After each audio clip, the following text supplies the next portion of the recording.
Microphone, microphone, are you too far away?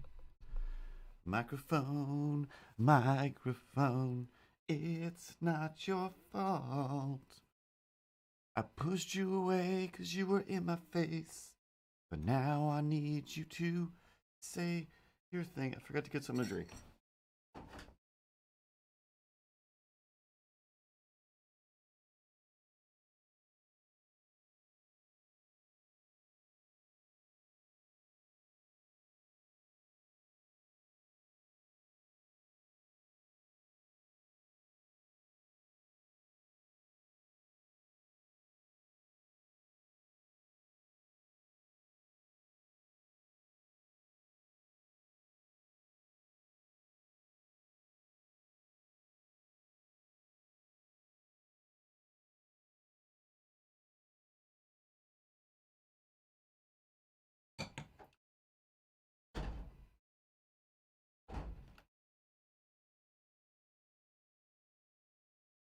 Anything else? Smelly cat, smelly cat. It's not your fault. Forgot to turn on my buttons so I can change through the frames. They won't take you to the vet. You're obviously not their favorite pet. Smelly cat, smelly cat. Where are my notes?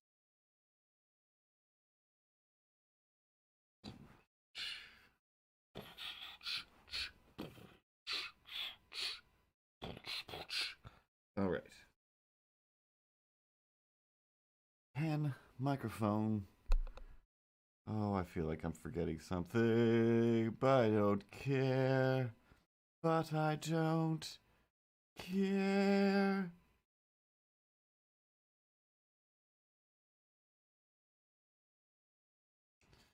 Didn't I adjust this? Hopefully my sound isn't crazy off. What's going on? There we go. Ahoy, ahoy, Pat. And ahoy, Space Goonie. Also, I'm here. You haven't talked to me in like literally 2 weeks, and that is unacceptable. I mean, that is unacceptable.com. I'll go register that domain name right after this, or when I'm not on screen. That's true. That is absolutely true. I haven't said 2 words to you in like 2 weeks or more. Maybe it's been more. I don't even know anymore. Well, I'm sure there's not a horrific story that made you want to not feel like doing that for a while. So you probably won't talk about that. Oh, I will. I will until it makes me want to lay down and fall to pieces and fall to pieces. It's a fun story. It's a fun story. Ripley. Meow meow meow meow meow. Good to see you too. Totally missed you, Ripley. You're the sweetest angel. I swear to Fud, I am right the F here. I had to beg you to even acknowledge my existence after so long. But you're like, oh, la-ti-da. Hey, Ripley, how have you been? Let me pet behind your ear and give you a present. Oh yeah, Ripley, did you get that present that I sent over? Meow meow meow meow meow meow meow meow. Oh my god, I'm furious. I'm actually completely furious over here. This is, I mean, unacceptable.org, unacceptable.eu, all of the unacceptables. .ca even. Oh, Space Goody. Space Goody cares. She's saying hello with a subscribe. That's for me. Ripley, do the thing.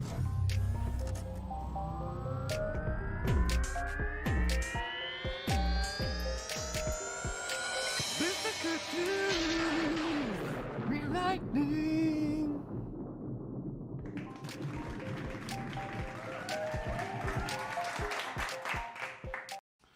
I do not know what you mean by people chair.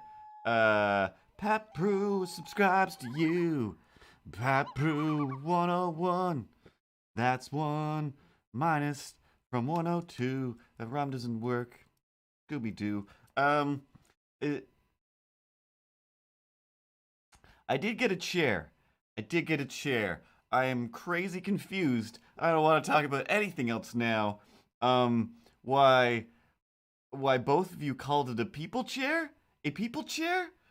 Uh, oh, a cool people chair, as in a chair for cool people. Well, for 1,000 years, for 1,000 years.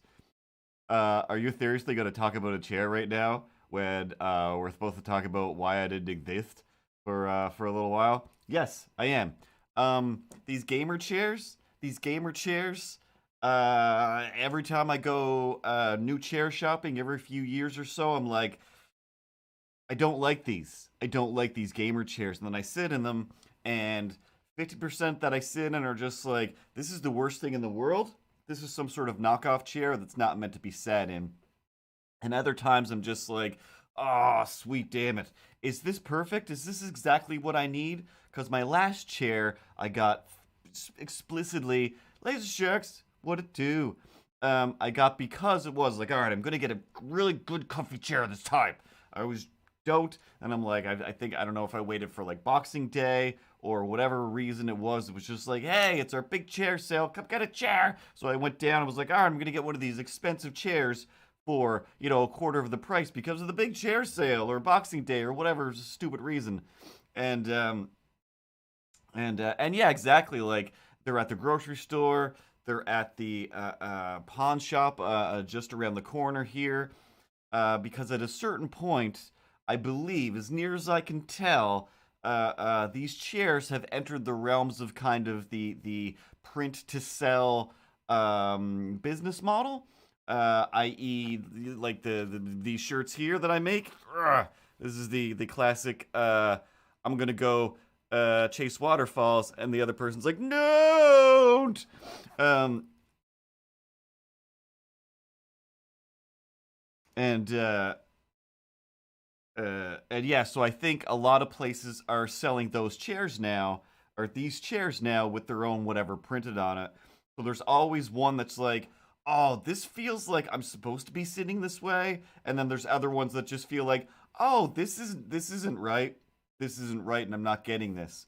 So anyway, last two chairs, maybe even last three chairs, I've gotten on the basis of going to the store and, oh, this is comfy. This is nice and comfy. I kind of sink into it just enough. It's good and soft, and while I'm sitting on it, I'm thinking, this is probably too soft, and within a month, I'm going to regret enjoying the softness, and I should get something definitely more firmer and something with a high straight back. I hate the high back. I think that's stupid, but man, oh man, it's it's just about right for like sitting in a desk for 9,000 hours a day. Um, so yeah, like I always try them out, and I'm just like, not today, gamer chair, not today. Then I get another chair, and then I regret it after a few months, sometimes even just after a few weeks. But then it was like Black Friday, and CTK was like, hey, I need a chair. I need a chair before I ruin my back and or posterior area. Because I work from home now, and this is crazy. And I'm like, all right, well, I also kind of want to check out the Black Friday chair sales because there's probably a great one going on. So I'll give you a drive. Let's go chair shopping. And then I'm looking around, and I sat in it, and I'm like, ah, sweet damn it, because for the past like at least month or so, I've been having just an extra hard time staying in my desk chair. I'm just like, ugh, sitting in these weird positions because it has just gotten too soft. It's just not right for me. Um, and then I sat in one of these ones again, and I'm just like, this feels right. I feel like I'm fixing my back right now. I feel like my back is becoming better at being a back than it's ever been. So maybe I should just get one of these stupid chairs. So I got one. I put it together, and I sat in it. It's not. I can't even remember. Was it Racer? Or was that the one that like broke the whole thing? So this is still like a store brand, whatever. They had two. So they had the one that was like, oh, this is the trick chair that isn't real and it just hurts and it's weird. And then they had this other one that was nice, but I'm just like, oh, these both have the same price though. Something. I'm gonna get to the counter. They go, oh, hey, sir. No, you're over here trying to get the good chair for the crappy chair price. Even though we only have signs for the one price, I'm just like, I've been conditioned that that's a thing that happens. Oh, like I've been conditioned to be ignored until I beg for some attention. Hello, I'm right over here. Shh. Um, talking about a chair. But yeah, once I got to the counter, I paid for it normally, and nothing bad happened.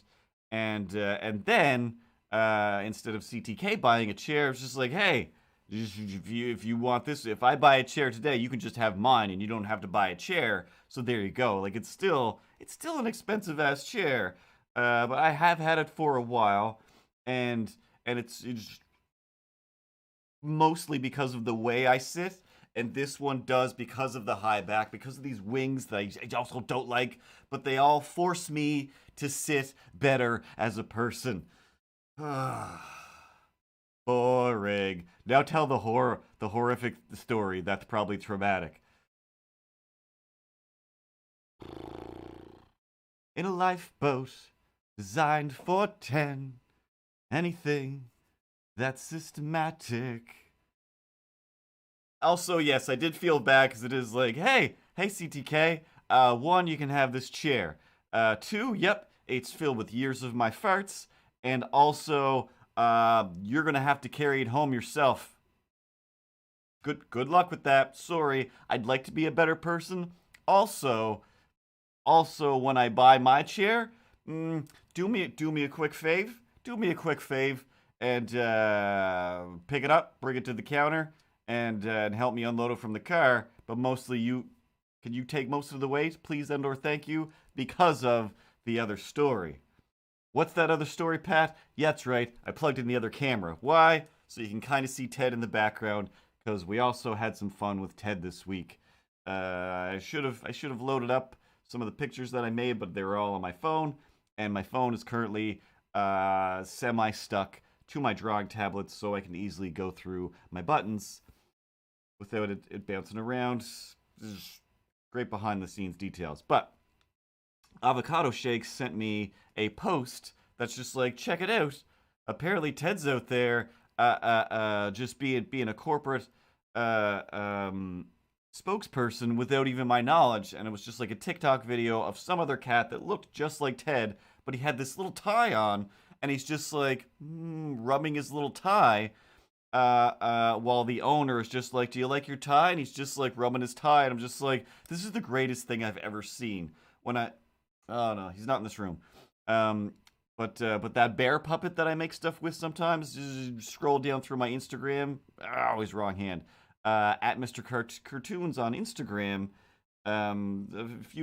There's a handful of videos with this little puppet bear that I made out of a teddy bear / that already had some mouth articulation, and then I just bored a hole through its back. I do normal things. I'm totally normal. But oh my god. But anyway, I put a little tie on that bear, and mostly what I do with that puppet bear, because I still attach a little stick to his little hand, is I love just having him adjust his little tie, and this real live cat was doing the same thing. Anyway, my response to Avocado Shakes saying, look at what Ted's been up to, or look what these people are doing. Again, it wasn't actually Ted, but I'm just like, how dare they? How dare they? That's my thing. I already stole Ted and started using him as my little corporate shill. He's my stolen property at this point. You can't re-steal a Ted. He's already got his own Instagram along with his little brother. I don't know why I almost said Neil. You know, Neil and Ted's Excellent Adventure. Bill and Ted's Excellent Adventure. So maybe I won't draw anything today. Maybe I'll just pretend to start drawing. I don't even actually have an idea. How big is this pen? That's good. Let's go with blue. So I grabbed Ted. I should have brought the iPad in here. So I grabbed Ted, picture of him from his Instagram, wrong camera, and I went to the internet and just I think I searched for either just free generic logo or I want to say I looked for insurance. No, I did. I looked for insurance logo and I was going to grab the logo for an insurance company and make it like Ted is in a little ad for insurance. And then one of the first make your own logo things like, hey, come down here. We got these logos. All you got to do is add your text or whatever. So I grabbed one of those. The first one that popped up was like a surf guy logo, and it just said like your text here, and slogan here. Yeah, logo text here, and slogan here is I think the things it said, and the Ted's all like, hey, be like me, Ted, and buy logo text here brand surf accessories, and of course his new catchphrase. Hey guys, are you talking about my new catchphrase? That's, of course, slogan here. Slogan here all summer long, you guys. When in doubt, always slogan here. It's just a fun way to be. If you want to be rad and you want to be cool, you guys, just slogan here. Just slogan here. It's cool, guys. Thanks, Ted. You're adorable. And so yeah, I had him saying that, and I just left the placeholder text on the thing, and I thought it was hilarious. Sent it back to Avocado Shakes, like, this is how you have fun with Ted, and that's how I had fun with Ted.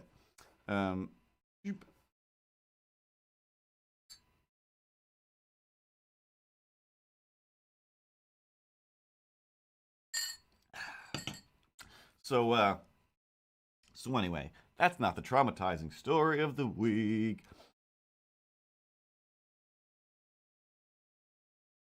All right.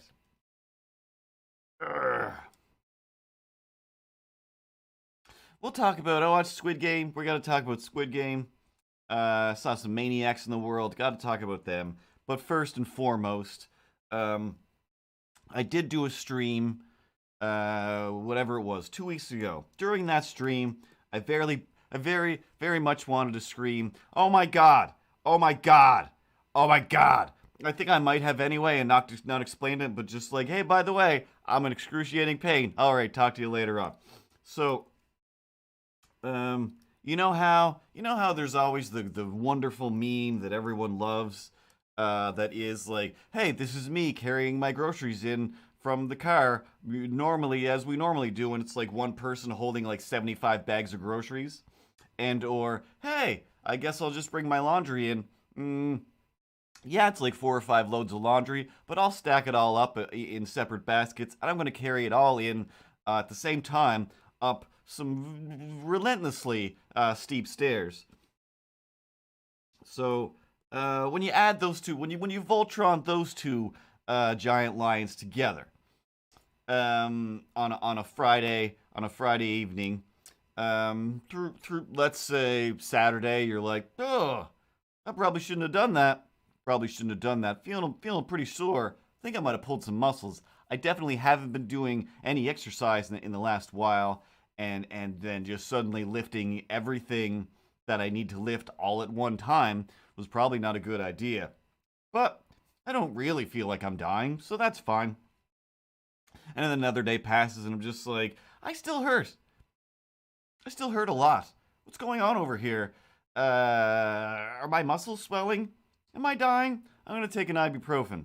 Everything seems basically fine. And then another day passes, and I'm like, hmm. This is both excruciating and mildly terrifying. Real quick, I think I'm going to now. Even though I don't know for sure, but I'm just gonna Google the word hernia just to see where it is, because in my head I picture that a hernia is in your back. I always associate it with, I guess, sitcoms saying, I got a herniated disc, and I assume it's some sort of back thing. But the first thing that comes up is just like, yep, herniated disc is in your back, but then also just a straight up hernia is this like area in your groin that's just, basically opening up and allowing your insides to pour out into the inside of your body or whatever. I don't know. But all I saw was one little diagram, like a drawing of a diagram of just this little thing. And it's just like, yep, this will like get all swollen and it'll hurt. Don't lift things. And I'm like, well, that is an exact diagram of what I'm feeling right now. Yeah, but yeah, if I poke there, it feels like what that drawing looks like. And the one sentence that I will allow myself to read before going to the hospital, like, yeah, that's totally describing how I feel right now. Excellent. Okay. Well, hmm, hmm. Oh, but before, like, how does one deal with a hernia? And it says, like, by the way, only thing you can do about a hernia is, excuse me, is surgery. It is apparently is not a big deal type of surgery, but the only way is in fact surgery. So I'm like, okay, cool, excellent. That's all I do is spend my whole life, try to avoid surgeries, just stabbings in general. Stabbings from the public, stabbings from medical authorities, anybody. I don't want anybody putting metal inside me for any real reason at all. Metal straw. Right inside me.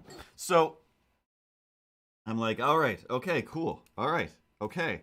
Yep, okay. All right then. Freaked out face indeed, Pat. Freaked out face indeed. Oh no, and oofs all around. So I'm just like, well, what do I definitely just have to go to the hospital. Don't want to. Don't know how long I'll be. I just want to lay down. I just can't even. I just read this and now I'm just debilitated. So it took me, another like hour before I'm like, all right, I'm gonna eat something. Make sure I go to the bathroom. And I'm just like, I just don't want to get up, but I'm just gonna head to the hospital. So I head to the hospital. I get there. It's around 7:30 in the evening by the time I get settled in. Uh, Settled in definitely isn't the correct word, but yeah, signed in at least, and then finally it's like go through the triage. And normally they're all like poking and doing stuff, but this time it's just like taking the blood pressure. It's like, so what seems to be the problem? Like, I want you to tell me it's not, and that I just need ibuprofen, but it's definitely a hernia. And she's like, all right, definitely a hernia. Like, you barely even looked at me. Like, oh, for the love of fun, I'm my own doctor. Um, so whatever. Get triaged in. They take your information. All right, go have a seat. We're fairly packed tonight, so be prepared for a long wait. And I looked around and I'm like, I've been here before. This is the same amount of packed it's ever been. This is still probably only going to be like maybe an hour or two, or maybe 3 hours. That's fine. That's not that bad, considering that it's probably going to be more. So I sit down, put my headphones on, and oh yes, that's what it was. So the story of the lady from the last stream, who was watching some British TV show about swapping families, and another one about like swapping money or whatever. Um, that's when that was when I was trapped in a hospital waiting room where I'm like, there's nothing I could do. There's nothing I could do, and I need to keep one headphone out to wait to hear when it's my turn. But meanwhile, I'm just listening to everything this lady watches on TV. Good times.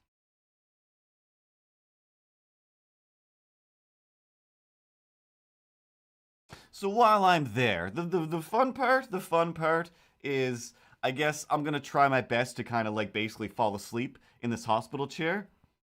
Good plan. Definitely gonna have great time. Hey, who wants to have a good time? Oh, you want to have a great time? Might I suggest that we head down to the hospital and try to take a nap in a hospital chair? That's always a grand old time. That sarcasm is warranted.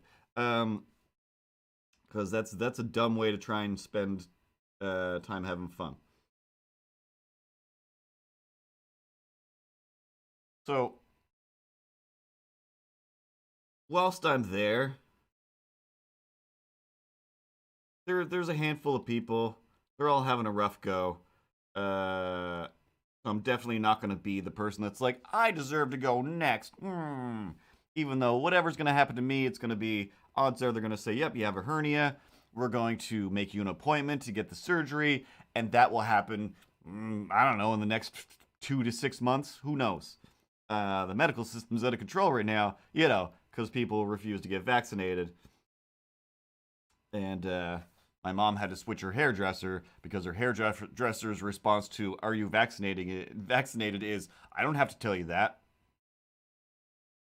Then I'm gonna go. Then I guess so. Well, I don't want to get my hair cut if you're not vaccinated. I still have to associate with people, and I don't want to kill them or their children. So I'd appreciate it if you told me if you're not if you're a potential carrier right now.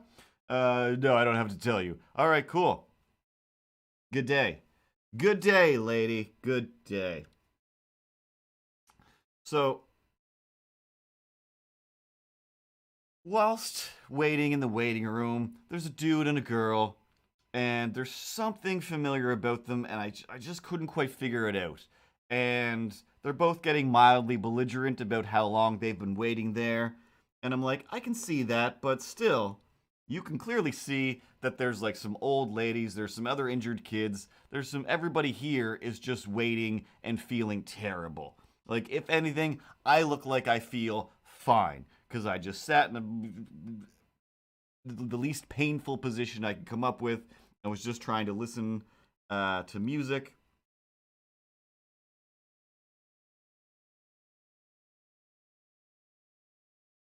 I don't know why I've abandoned adding structure.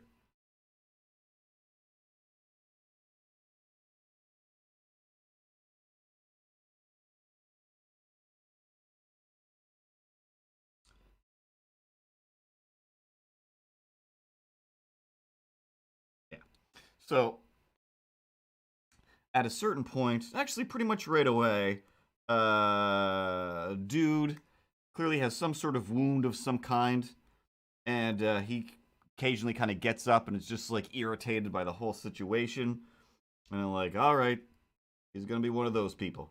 Which one of those people? I of course mean he's gonna be my dad in a waiting room. Because I've definitely been in a waiting room with my dad when my brother was sick in some way, was having needed his appendix out, and my dad's like literally like yelling at nurses or anybody that walks by, like, what is even going on here? Like, that's not going to help anything. They clearly are not going to deal with you until you calm down because they don't want to have to fight somebody. This seems obvious to me. So maybe, I don't know, let's all calm down. We want to get medical attention. So they're kind of angry, mumbling, and occasionally standing up and saying, "This is ridiculous. This is unfair. Duh, we've been here for a while." And then they moved over to another set of chairs. And at a certain point, the girlfriend gets up and she's just like, "Oh, well, this is the way it always is anyway," kind of talking to nobody and everybody. We're just like, they always treat us like this. They always treat us like this. It's like, just because we have tattoos, that's all it is. They think we're just some kind of crazy meth heads or something because we have tattoos. And I'm like,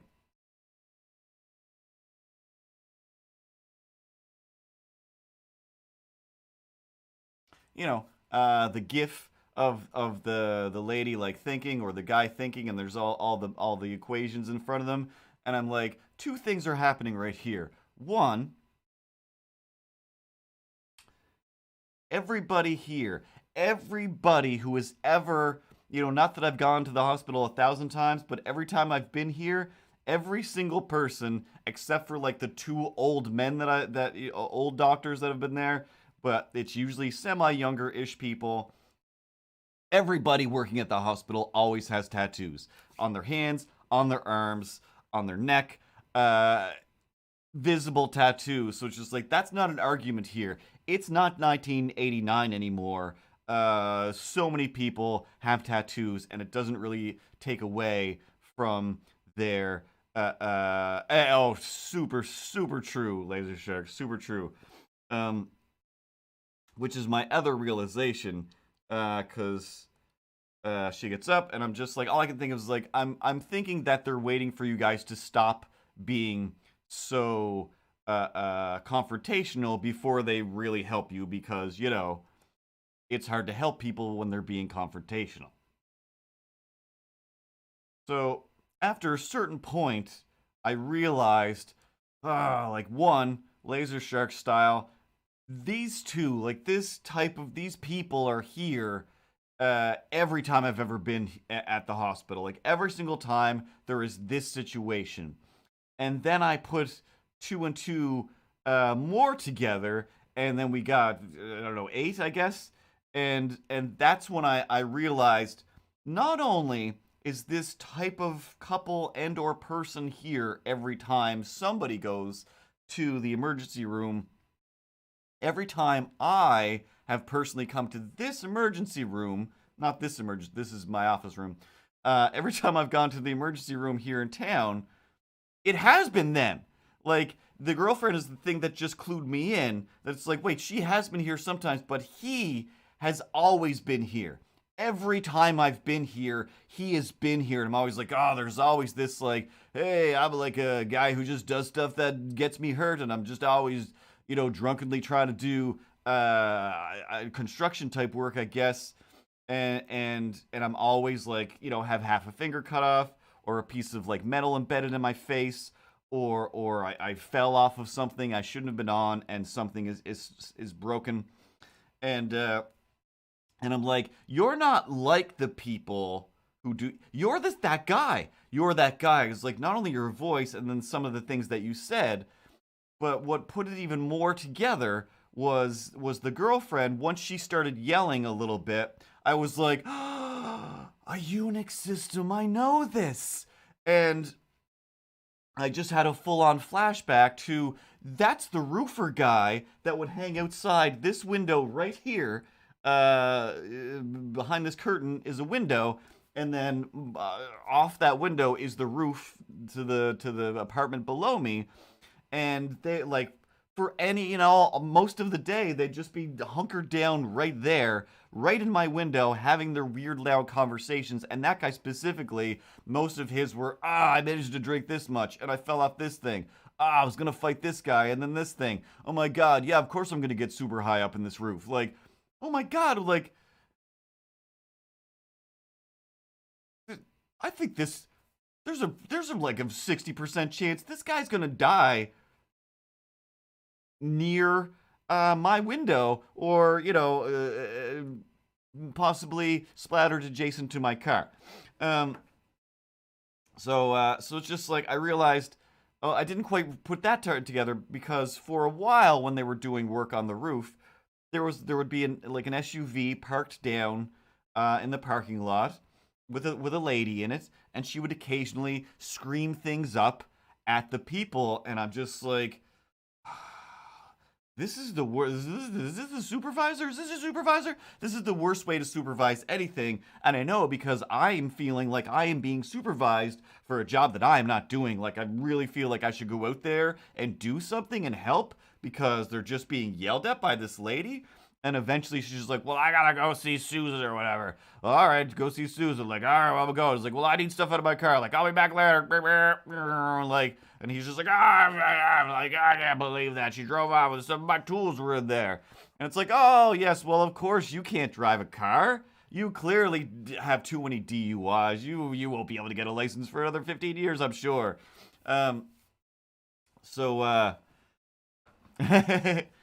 Oh, you firsthand have to deal with these people, Laser Sharks. I do not envy. Do not envy. So I realized, like, oh, you're the lady who was yelling up at the people on the roof. You're those two. And this is the same person. Like, maybe one of the several times it was a different person, but it was just like, You guys are always here. Of course they're not gonna, like, no matter what we do to help you, you'll be here tomorrow anyway, so let's just wait till tomorrow. Oh, Pat, the amount of times I've had the, are you in your own Truman Show conversation with people? And my only rebuttal, not even rebuttal, but my only comfort in answering that question is, if I was in a Truman Show where people, all the same characters were just trying to just be crazy around me, I don't think, I just don't, I would have to assume that, Pat, you are one of the Truman Showers, and you wouldn't be going, hey, do you think you might be in a Truman Show?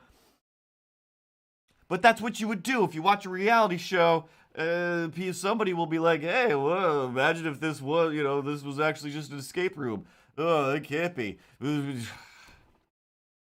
So because I can believe you is why I don't think it's a Truman Show and everyone's just crazy. But because I can believe you is the other reason. That it's just like, well, you're believable. You're a very believable Pat. I wouldn't believe that you're not Pat. Oh, you're Peter Grimsby from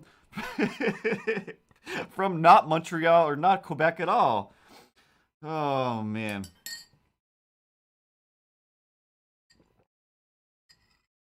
Just orange juice. It was homemade smoothie juice, as you can see by the residue, but I didn't feel like making more juice. So then I just poured reg juice into a glass that is now filthy. And that is wherein lies the issue. That little maneuver I just did there, just adjusting myself, made me hyper aware of, hey, like if I had another little character that I could click to, which I should have done, that's just like, hey, I can represent the pain inside your body. I am the night. I am the hernia that keeps you up when you don't want to sit down. I am the darkness. Wait, no, is that Darkwing Duck? Am I a hernia? I get so confused all the time. You're the worst, Batman. You're the worst. But yeah, as long as I don't think about it, it almost doesn't bother me. But certain actions, like going up and down the stairs, going up the stairs, are just like, oh, cool. I gotta go lay down now. Gotta just go lay down. So, waiting room aside, was there another lady before the British TV watching lady sat down and listened/watched TV on her phone without headphones? Before she was sitting in that chair, another lady sat in that chair who was just coughing relentlessly. And I'm pretty sure it was because she already had like a breathing something issue from, childhood, forever, her whole life. And she made sure to lean over and be like, oh, by the way, like, I'm not here for COVID. This is, whatever, a bunch of letters. So I'm not contagious. I just have a cough that makes me feel like I'm going to die all the time. Like, yep, no problem at all. That's what I thought it was. Cool beans. Carry on.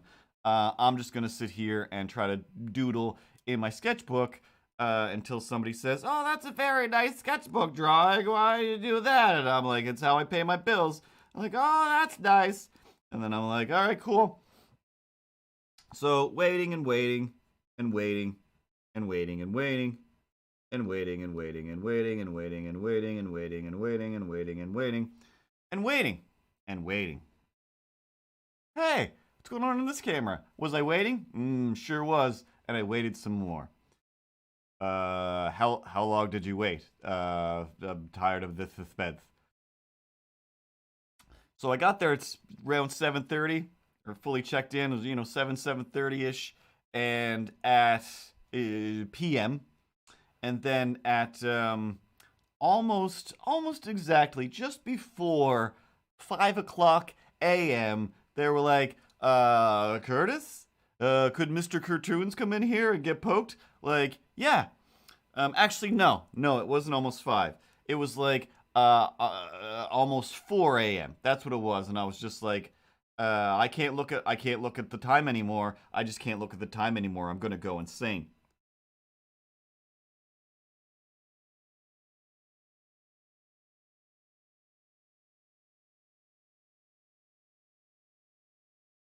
Gonna put Milo on a table again. Salt shakers.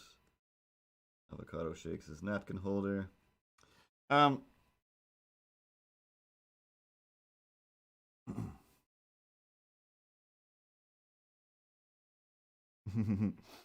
um. So, the people aren't imaginary. It's just like, whoa, if Pat glitches out, that means I'm in a holodeck that extends to all the way to where you guys are, and you're either another real person getting holodecked by Pat, or you're a holodeck character who is, I guess, like, you guys don't know Star Trek Next Generation references, but Miles does. But you're like Moriarty over there, where you're like, what do you mean I'm an imaginary character, Picard? Like, I'm as real as you would be. You like solving the mysteries. I'm the smartest criminal in the world. And Picard's all, Beverly! Beverly! Get me out of this thing! Why? Why is Wesley in the holiday here? So yeah, she brings me in there. I refuse to look at my phone anymore, and I just keep going crazy because like they put me in a room. There's glass doors on either side, and they're just like, "Yep, just sitting here and wait." And then there's like the nurse's desk or whatever just outside. There's a bunch of things on that thing that just keep beeping like crazy, and I'm sure it's the like room call buttons or whatever, medical things. I don't know, but at a certain point, I'm just like trying not to scream.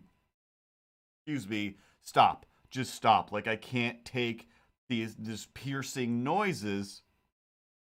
For 1 minute, I managed to pass over the disdain, and to a point where it's just like boop boop boop boop, and I'm just like boop boop boop boop. Beeps keep beeping, my heads keep creeping. I'm gonna lose my mind, and I need some sleeping. And I'm just like, and that lasts for like a minute, and I'm just like, oh my god, somebody come in here and poke me with something, please. So, I did break down, and I looked at my phone to see the time, and that's when it was like almost 5 a.m. I'm like, oh my god, I was called in here like an hour ago. I've just been sitting in this room by myself, losing my mind. And again, sitting in an even less comfortable chair, trying to figure out like how do I sit without screaming, even though there's a bed right there, and I'm like, I'm not gonna, you know, desanitize all this bedding or whatever just by laying down. I'm like, I don't even know. Like, should I lay down with the hernia? I don't even know if this is a hernia. Like, hopefully she's just gonna be like, yeah, you got some swelling or whatever. You know, take 14 ibuprofen and you'll be fine in 2 days. Finally, she comes in, and she was definitely a lady that I met before when I was there. Like, once again, was like, I always feel so much better. Like, everybody there is super nice. Um, because people have tattoos, I feel a certain level of comfort that, you know, he's like, oh, you guys are also a little bit cool. So you're not going to make me feel bad for being in pain or whatever. So she comes in. She's like, hey, yeah, just lay on the bed flat. Like, okay, poke. Like, all right, cool. Stand up, poke. Like, all right, cough. Like, I do it. She's like, yep.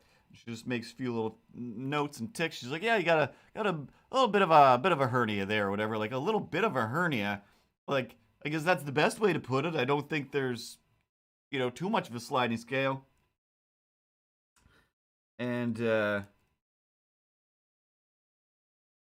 but then I'm just like, well, what does that mean? Like, what does that mean? What does that mean? Say more words, please.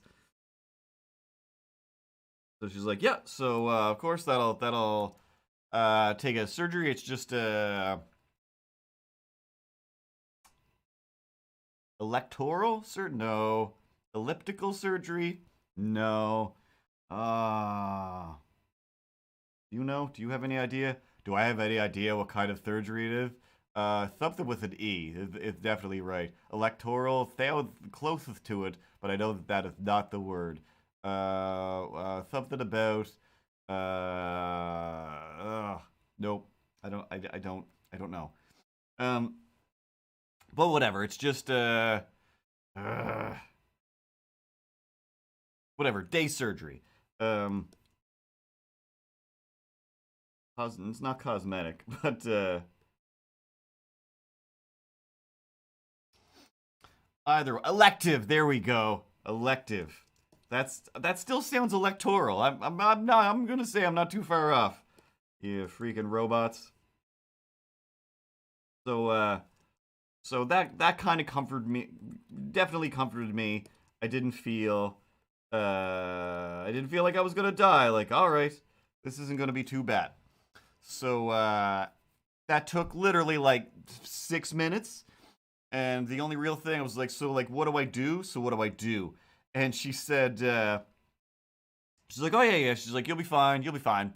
She's like, just don't lift anything over like 25 pounds and you'll be okay. Like, all right, cool. I usually don't do anything like that anyway. And I was like, I don't, I work from home. I don't have to really do anything. So it's like, I'm in a pretty good position to have a hernia for however long I have to have this thing. And, but right before, she's like, yeah, and that's it. She's like, oh, but before you go, she's like, if it does become or feel like, something like it's hard or something hard is like pushing out or through, she's like, you just lay down. You just lay down flat on your back, get like a warm cloth, put that over, the hernia area, and then just push it, just push that hard thing, whatever it is, push your intestines back in, and just click those back inside your body, and no big deal. Like, okay, thank you, thanks, that sounds great. And I was still just like, hey, thanks, as if I was, I don't know, uh, uh, buying something I didn't want to buy, but I'm like, I still want to support these people, so I'll do the thing. But inside, I'm just like, I still have to drive home. I still have to drive home. I've already been awake all day and all night. It's 5 o'clock in the morning. It's probably like 5:30 in the morning now, and I still have to drive home. But if what now? But what now? There's no more blood in my body now. I don't know what's happening. Oh my god. I guess I'm just gonna go sit in my car for a few minutes and think about all of history and the future and everything in between. I guess that's what I'll be doing for the next few minutes. But like, thank you, but thank you. And I'm like, oh, do you have like a preferred surgeon you want to see? Like, no, I don't know anybody. Whoever's available. Yeah, just the closest is best. Um,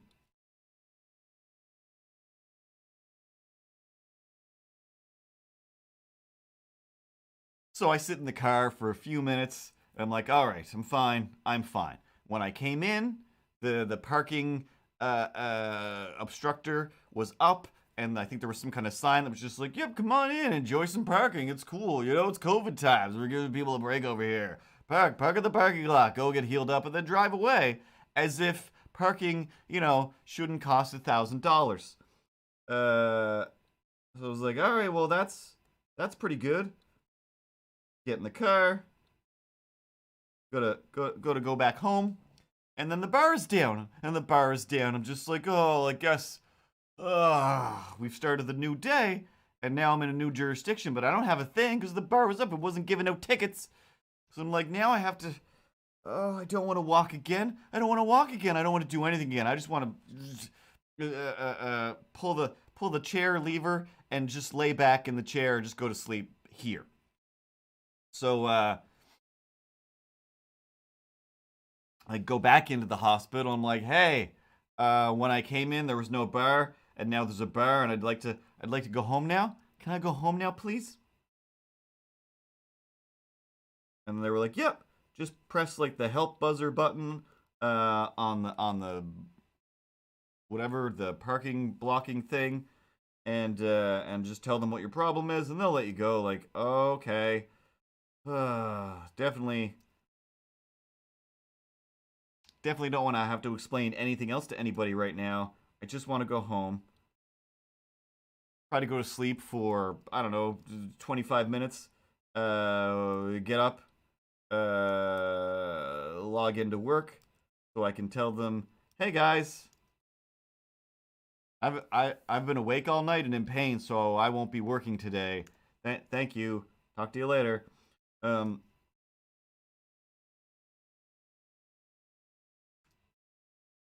but it was super simple. Press the button. They already knew what the deal was. They just raised the thing. Didn't make me explain myself, and that was wonderful. And that was wonderful.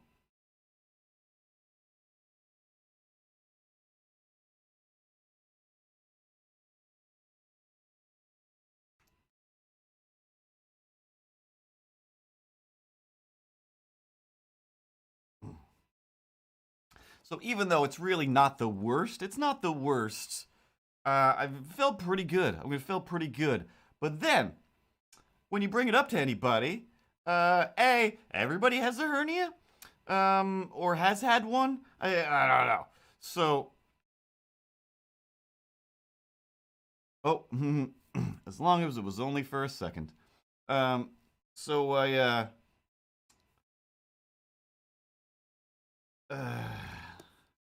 my friend messages me and is just like, "Oh my god, my back is ruined." Um, and I'm just like, "Oh, geez, like, yep, we're getting old, and it sucks, and getting old is for suckers, and I hate it." So she's like, "Here's the stuff that's wrong with my back," and I'm like, "That's insane." I'm like, yeah, I was just hanging out at the hospital for my whole life, because I have a hernia." And she's like, "Well, um, the kid's dad, her children's the dad of her children. I feel weird saying that, but anyway, so and so has a hernia." And I'm like, "Oh yeah," and it's like, and they're not doing anything about it. Like, they're not what now? I lasted like 2 days where I'm like, I'm not sure what this is, but even slightly thinking it's this, I immediately went to the hospital. "Please fix this. Please fix this." And her description of, oh, he basically just, keeps everything that's trying to out of his body, just kind of held in place with, like, the waistband of his pants. And I'm just like, oh, okay then. Well, I'm ruined now. I'm ruined because I didn't even think of how she described it. I didn't even think of it that way, and now I'm just like, blah. Like, I'm done. I'm done. Like, I need several days to just lay down and hate everything in the world slash listen to watch anything that will take my mind off of it. Oops. Meanwhile, I'm over here. And I mean, so you had all this time that you wanted to take your mind off stuff, and I'm like, I could, I've got this little hat on. I could have told you a little story about my hat, but no, you'd rather just sit there and then watch the Squid Game. Did the Squid Games make you feel better? Yes, they did. Squid Game is amazing. It is so amazing. Just 1,000 times impressed. Not at all what I expected it to be. Way better than I expected it to be. Way more interesting. Um, Not as much game as I thought. Not that it needed more, but I thought it would be more game. But the less game was better. Lots of real good story, great characters, and I don't want to spoil anything for anybody. Um, Let me just check. What notes did I write for this thing, or if any? I might have just wrote Squid Game somewhere here. Yeah, I just wrote Squid Game. Um, and I also watched Mr. Beast's Squid Game, um, which, again, the existence of Mr. Beast is both amazing and infuriating. Like, just on a pure, like, wow, you're just like, whatever you come up with, you just do it. You just do it, and you're like 21. That's fine. That's fine. You just sit over here in your jealousy chair and be jealous of a guy who calls himself Mr. Beast. Mostly it's the Mr. Beast part. I just don't like that name, but everything he does, again, it's just amazing. Just amazing things, or at least very interesting things. And the big thing just online was seeing how many people desperately want to find the name, where she is, everything about 67, the Mr. Beast's 67, the person who was player 67. They're just like, we love her. We love her. We need to find her. Like, this is what's wrong with society. No, you don't. No matter how much you love this person based on looking at them on a half-hour video, you don't need to stop trying to hunt people down. All right? If you're obsessed with me, then I make delightful t-shirts. Buy those. That's your way of hunting me down. You want to know what's inside my head? There's also books, all available at mrcartoons.com. Because that's what I do. So,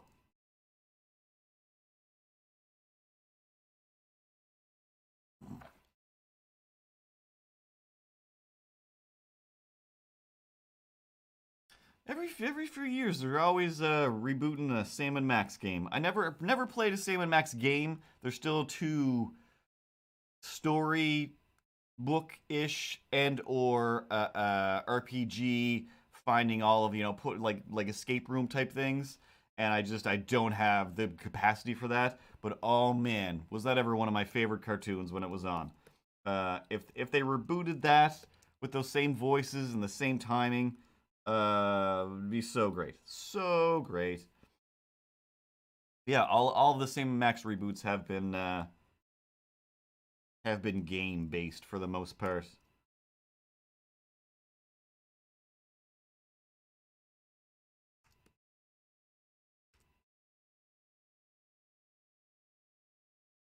But yeah, other than Squid Game was amazing, very still just exhausting. Like exhausting. I'm laying there and I'm like, well, I'm probably just gonna fall asleep. Who cares? Did not fall asleep. Watched it from beginning to end. And oh, why are you always good to do this? I'll be Flash. Just erase this out here. So for the most part, it's just it's intense. It's always intense. It's never not intense, but it still has a light energy to it. Like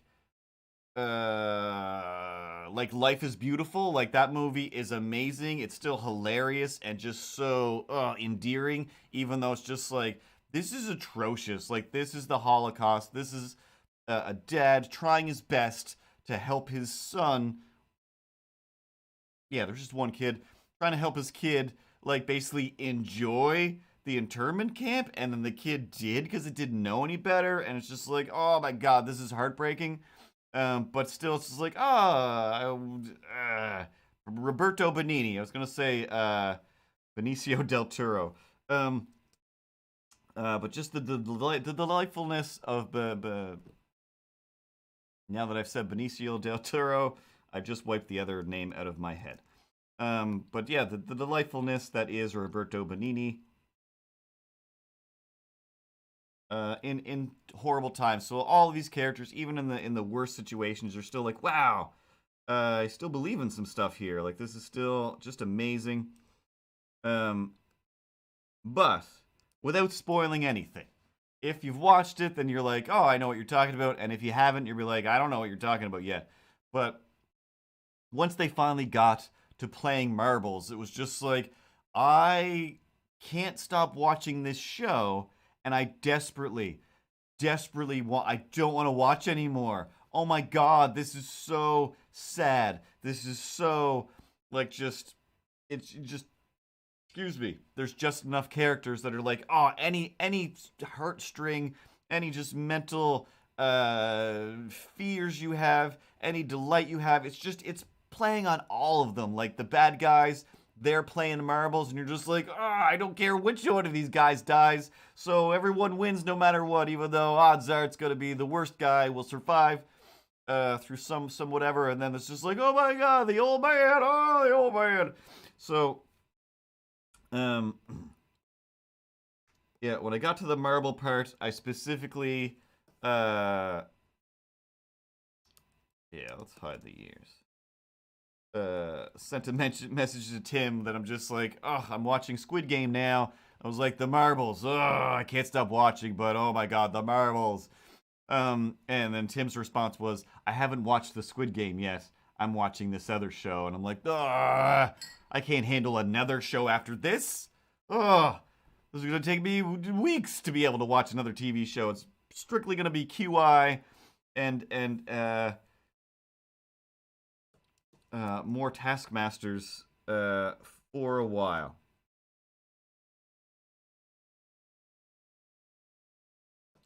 But anyway, so good. Can't not recommend it. That's clearly why it's been, it's got like whatever 100 million views, and Mr. Beast has got other 100 million views already.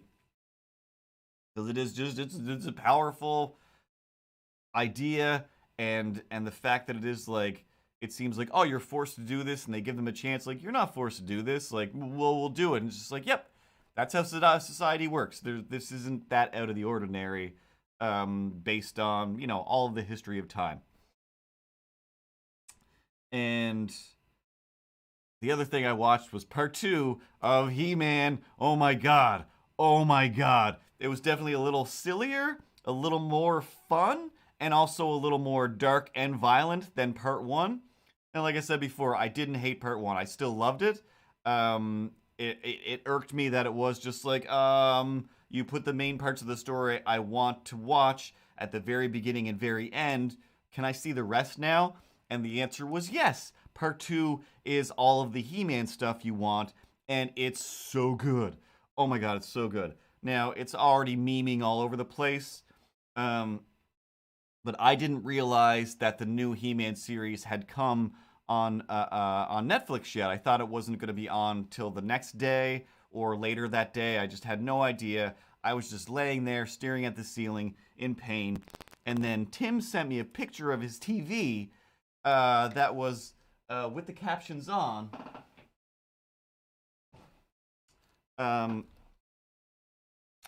Which is a scene of Fisto with his big metal fist, and he's there with Clamp Champ, two characters that I definitely don't remember ever seeing in the show. At least I remember, there was always Fisto toys I would see. Never ever saw Clamp Champ in my whole life until these re-releases. Now he seems to be everywhere. So at the beginning, Skeletor's just like, I'm ultimately powerful, and I'm just going to talk to everybody through the sky. There's stuff that's... Blade was there from the movie, The Masters of the Universe. Oh, man. So Tim sends me a screen cap, a picture of his TV with the captions on, where Fisto is like in camera, shaking his fist in the air, and he's just like, I hate that guy. He's like, I'd really like to fist that guy. And I'm like, yeah, of course he said that. Of course he said that. He knows that he means punch or smash or destroy, but he's Fisto, and eventually, yes, he's going to have to say the word fist, right? And he did. And I immediately saw Kevin Smith posted the exact same picture, basically, that Tim sent to me, that he's just like, I did it. I finally was like, I've been waiting so long for this joke. And it's like, it's not really a joke. It's just kind of overt. But I didn't hate it. It was delightful. Fisto's stupid. Fisto's the worst. Spoiler alert, but he gets what he deserves. So right after that, they're basically being attacked by, it definitely wasn't an oops, Miles. Like, that was well intended. So there's like this mist, like there's some kind of poisonous gas chasing them down, flowing everywhere, and they're trying to save everybody. So they try to get away. Fisto stops, turns back to face the mist, and then hauls off and punches it. Now, in his defense, he did do kind of a Satamon, One Punch Man style, like poof, and it separated the mist for a bit, and I think people could walk through safely. But it was just so hilarious that he's like, oh, not today, mist. And it's just like,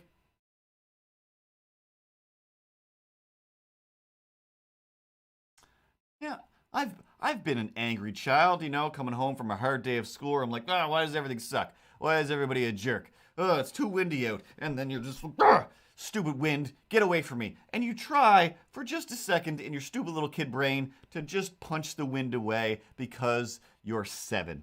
Now, I don't know, look at that beard. Eh? Fisto is definitely well over 7 years old. Kind of thought he would come into focus.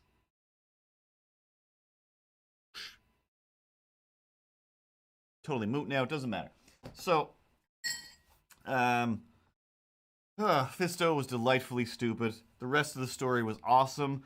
Like, loved Skeletor. I can't even believe how great Skeletor was in that. Evelyn, better than ever. And, I don't know, this isn't a spoiler, but at one point, like, Panther, I've never cared about Panther at all. The Panther that's a repaint of Battle Cat that Skeletor rides around on. At one point, Skeletor's, like, trying to, like, you know, have Evelyn not murder him and just be like, hey, Lynn, it's me, your old pal Skeletor. Let's keep being friends. I know I've ruined your life, but let's be cool and check it out. And then Panther pops up in the frame and he's like, look, it's Panther. Panther's here. As if to be like, hey, it's your favorite little puppy, huh? And it was just the most adorable sequence ever. I mean, if only it was like the Skeletor voice and not the Joker voice, which still was kind of hard to get over, but I'm fine with it. The only voice that really got to me is again, Sarah Michelle Gellar as Tila. I hate it. It does not fit that character. And it also sounds like she's doing a Kaylee Cuoco impression, but maybe that's just me. So, in this one, Tila talks a lot less, so it's not that bad. And it's never that bad. It doesn't really matter, I guess. You know, once again, I always have this like, oh, you could get voice actors to voice act cartoons, or you could get famous people who don't understand making up voices when they're in a booth. You could do that. You could do that. You know, I'm sure Chris Pratt will do a fine job at this Mario movie. Yeah, that was a very obvious eye roll. That eye roll was too obvious. I'm gonna have to call the eye roll association because I don't think you have the license to roll your eyes quite that hard. Oh, I'll roll them harder. Either at myself when the movie comes out and I'm wrong, or at the movie when I don't go see it. Sonic 2, definitely have to see that. So anyway, again, I don't want to spoil anything. There's the Savage He-Man, the Incredible Hulk He-Man, fantastic. There's definitely a lot of sequences in part 2 that are straight out of Endgame, Iron Man 2, Infinity War, and there's one part that I think I'm almost tempted to go find to see if it's just like, is this traced or is it just real similar? But there's a shot where I think it's He-Man, I can't remember who now, goes back against a wall and does a kick off of a wall towards somebody, and Superman style, which I'm pretty sure is from a Superman like cartoon, which are all things that Kevin Smith still worked on or whatever at different times. So it's just like I don't know, it's weird. So there's a lot of stuff like that, but again, it's hard to stray away from it because there's only so many stories out there. But there was still a lot of Star Warsy elements in there, and just very Marvel-y things. But again, Marvel's made 3,000 movies now, and they've done all of the action that's available to be done.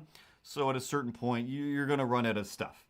There's only so many different ways you can punch a person. And again, I don't want to spoil anything, but I made that comic strip a while ago. Where is this? There it is. So in season 1, there's no Ram Man. So of course we did this little comic stripping. That's all, you know. Hey, Ram Man, I totally forgot about you. How are you doing? Hey, you know, all your friends just had an epic adventure like 10 minutes ago. He's like, all my friends? He's like, yeah, but most of them died. Super dead. I'm just like, maybe you'll be in part two. All right, Oracle's dead. See you later. Um, uh, um, unlock the right layer.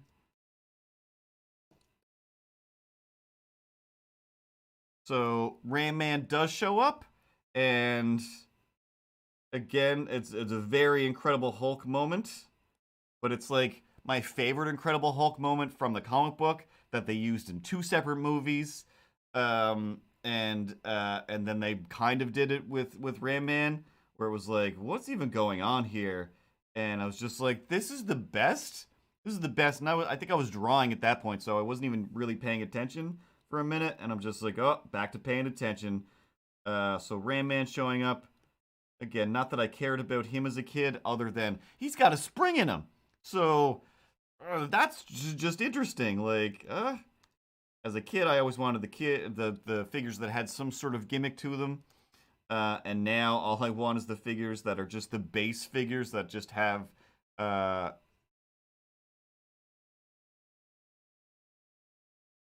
Oh yeah, like GTA was getting good voices that fit. Like that's the thing is like if you get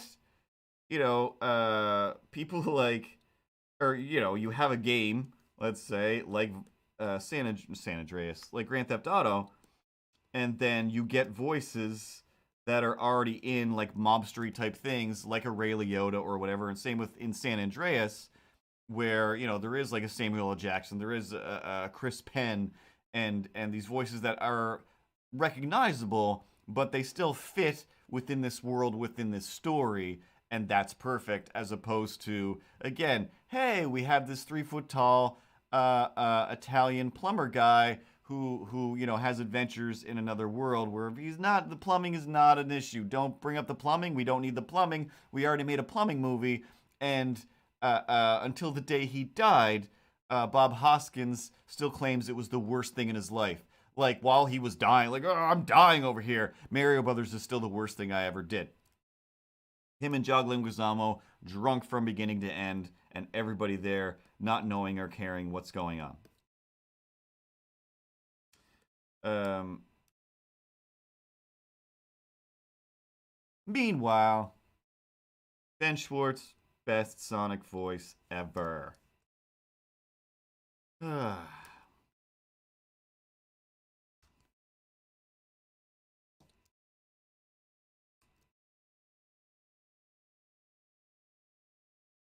But in the real world, I have to look at my note for this. All right. Two quick things. These are just notes. These are basically just notes of things in my life. So I'm like, I'm gonna write this down. Don't know what to do with it, but I'm gonna say it out loud. Probably on a live type stream that will be recorded and replayed on my YouTube channel. So one, I went to the Pita Pit. It's my favorite place. It really is my favorite place, food wise, where I feel like I'm doing something good, and I love the taste and the people there. Especially there's like my two pita guys that are always there, and they're just great. They're just so nice. And I think I mentioned before, it was like the guy that was like, "Oh my God, it looks like your leg is broken. Get in my car. I'll take you to the hospital now." And he was like, "No, no, it'll be fine. It'll be fine." Like, are you sure? And telling his friend, like, you make sure he gets to the hospital. Oh my God, like, this is unacceptable. Um, but aside from just like, hey, how's it going today? Like, oh, pretty good. The weather. Hey, you working? Yeah, I'm just gonna head home and do some more work. Drawing some pictures. Like, do whatever. And then, yeah, one day I went in, or very recently I went in, and the guy I already remembers just like, oh, you want like the berry smoothie? Like, yep. No dairy? Like, yep. And spinach thrown in there? Like, yep. Do I even need to say anything? I feel like I should just be like, hey guys, here we go. And I walked in, and I could have sworn he said my name. I'm positive he said like, hey Curtis, like, what would you like today or whatever. Just like, I know that I've never like introduced myself because I never do that. I'm a terrible person when it comes to that. I'll have 7,000 conversations with a person that I'm just like, oh snaps. I have to figure out what that person's name is because I think they know my name and I don't know how or why. But I never gave them like any postcards about streams. I never gave them any books or stickers. Done nothing. But I could have swore he said my name, and I'm like, I don't know. Sometimes I just imagine people saying my name because I think I'm the greatest. um, so anyway, that's nothing. Nothing at all. Maybe he did say my name, maybe he didn't. It doesn't matter. I've been back since. Nobody said my name. They call me Stacy. That's not my name. That's not my name. Don't know any other words from that song. The other quick dumb note is I keep getting messages on my Instagram messages of people asking, "Hey,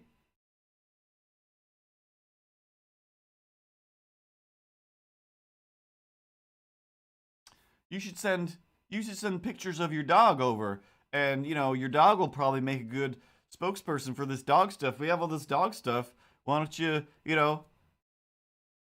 get involved? Why don't you, when you want to be one of our dog sponsors, we'll send you some dog stuff."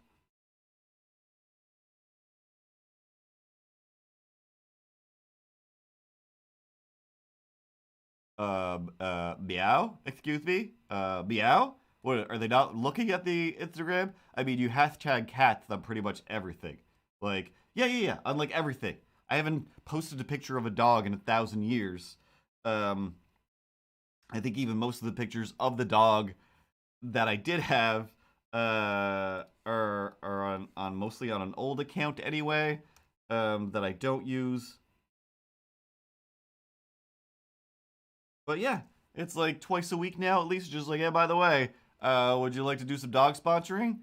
And I'm just like, I don't have any real animals here, and if we want to count the fake ones, they're cats. Meow, meow, meow, meow. Yeah. We'll one of these days we'll get sponsored by some sort of Gatorade or Mars bar. But until then, Ripley. But until then. Meow, meow, meow. Oh, I see. So Ripley's gonna get the sponsorship, but I'm over here wearing delightful mugs and hats. I couldn't be shilling harder for you. I'm shilling my damn face off over here. Yeah. And where's my pile of money? I don't see a pile of money. Oh, what about up on the desk there? Why don't you try reaching up on top of that desk?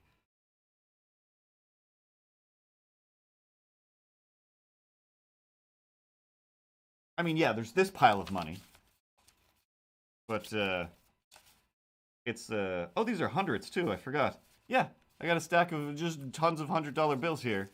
Um, but each one of them says this note is not legal tender for any debts, public or private.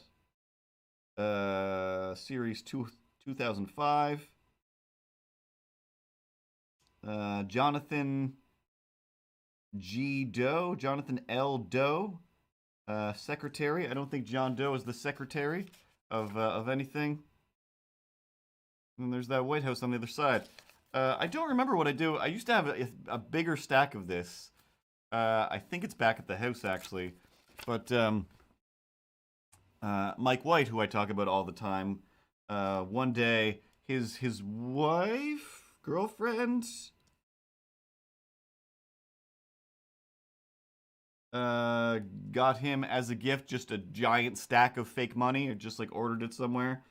And then he was like, "Oh, he's like, I have so much fake money." Then he gave me like a half of that giant stack of fake money, and then I don't know what I did. I gave the half of that stack of fake money to someone somewhere. Maybe Tara has it. I'll try to remember to ask her tomorrow, if and when we do a podcast. Tuesday, right here, live on stream.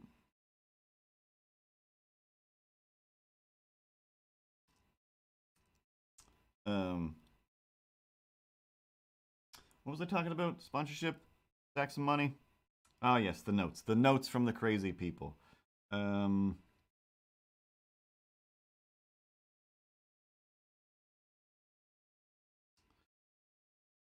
I know what I'll do. Look on this thing. Will show me right. You show me my notes. My notes. My notes. Where are my notes? Okay, so okay, before the bad thing. Let's do one more good thing before the bad thing. Not that it's that bad, it's just mildly people are horrible. Good night, Space Goody. Good night. Yeah, so every few months or whatever, whenever there's any kind of election, there'll be a thing in my mailbox that's like, hey, it's me, Laura Zahn. Come vote for Laura Zahn. I'm in your community. I want to be a part of your community. Vote for me for like PM or whatever, MP, local representative. Leave me alone, Laura Zahn. Leave me alone. And I didn't write down the name. I believe I took a picture of it, actually.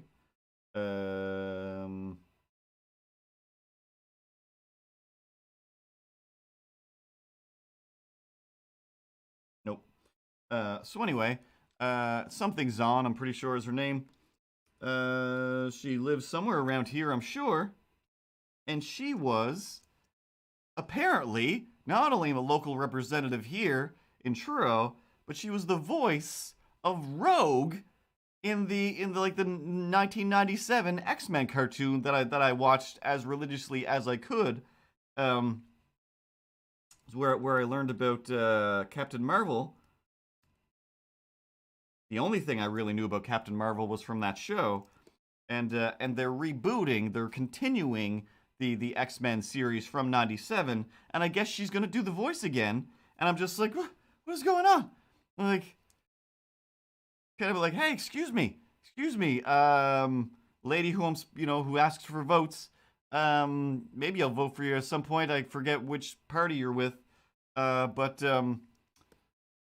you want to come over to my apartment and tell me about being an X-Man while I record us or while I live stream it? Because that's very important to my childhood. And I can't believe you're like here. That's mind blowing.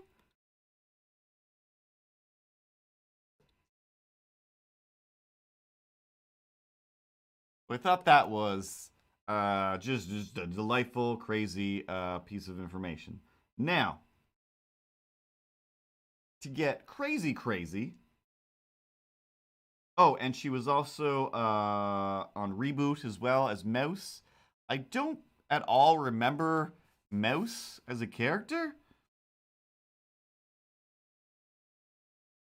But that show was a long time ago for me. And it took a lot of twists and turns after it was canceled a few times. And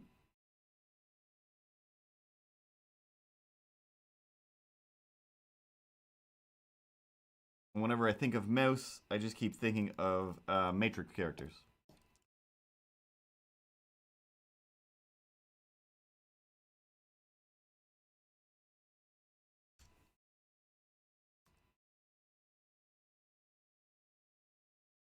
And my other note is, of course, this is the last note? I think it is.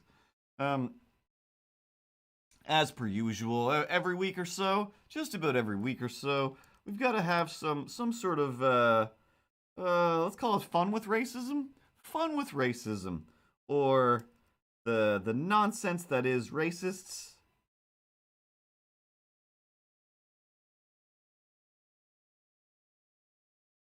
Or even just, ignorance is fun, what? So, I was at the dollar store. I can't remember why I was there. I was doing laundry. I was doing some laundry, not at the dollar store, but while my laundry was being done, I walked, a few doors down to the dollar store and took a little scoot around the dollar store whilst I waited for my clothes to wash and then go put them back in the dryer. Unnecessary details. So, when I don't need anything and I go to the dollar store, I, of course, need some candy and some chips. And why not a can or a bottle of pop or something? Strawberry kiwi juice is what I got. UnnecessaryDetails.com. So, they had a handful of Santa Clauses on a shelf. I mean, like, there was like 4 maybe or 5 there. And they were high up, almost just barely noticeable. And I'm just like, whatever. Didn't think 2 things about it. And, oh yeah, that's what I was doing. What was this? There we go. So,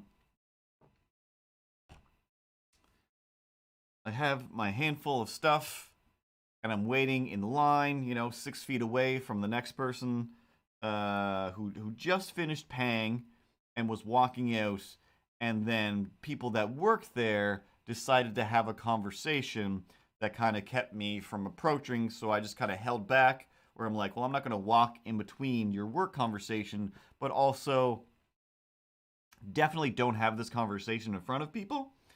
The conversation went like this. One lady's behind the counter, other lady's kind of going in and out of the office doing something. She goes over to like the Christmas aisle, comes back, puts something in the office, comes out, and says to the lady behind the counter, we can't call it Black Santa Claus. And I think I had my sunglasses on. I can't remember how early or late it was in the day. I definitely know I had a mask on, so I was hiding my face going. Second lady behind the counter's reaction is, what? We can't call it Black Santa Claus. And then the first lady says, yeah, like they said we have to change it so it rings up as just Santa Claus, and we have to change the labels to Santa Claus instead of Black Santa Claus. And then the other lady, like, taking down the Black Santa label, and it's just like, and the other lady, like, yeah, it's fine, like, it doesn't matter. And she's just like, but that's what it is.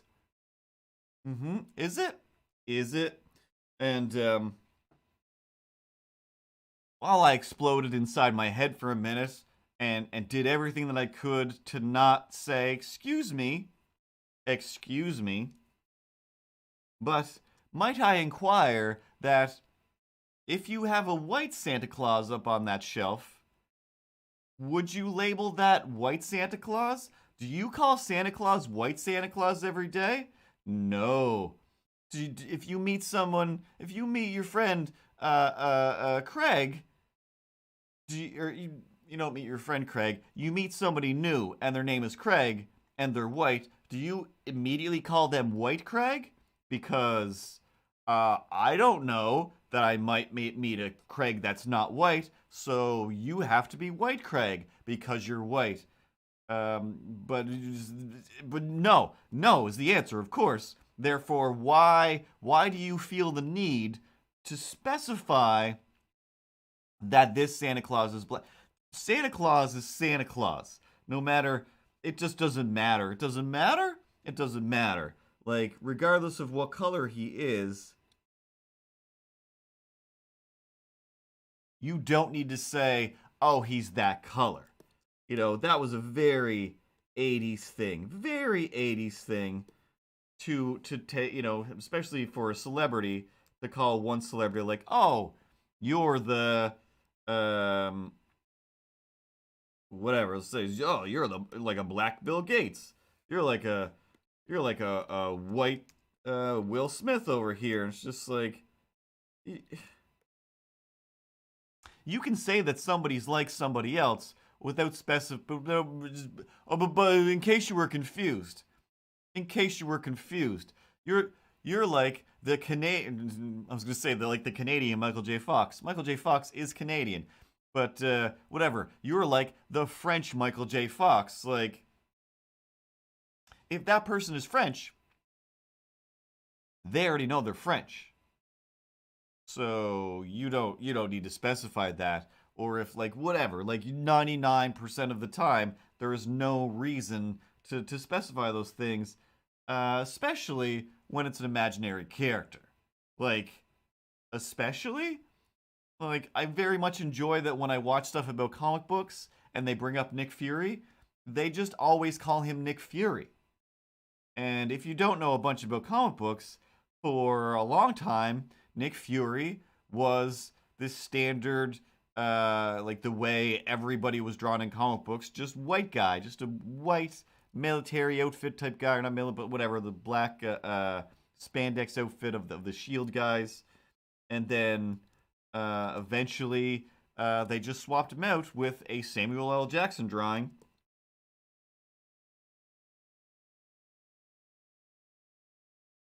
And his name is still Nick Fury. Now, supposedly, I'm not sure if there's more than one story of his background, but he is supposedly Nick Fury's son. So it's like, yep, that's still totally fine and believable. No questions here. Both versions of Nick Fury are awesome.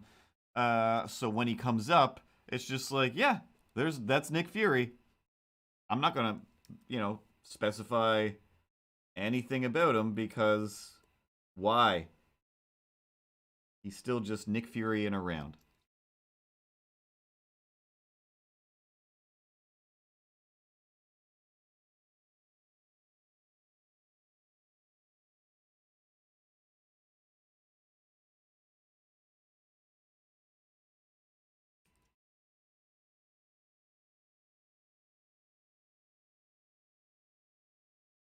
And again, it's not even the I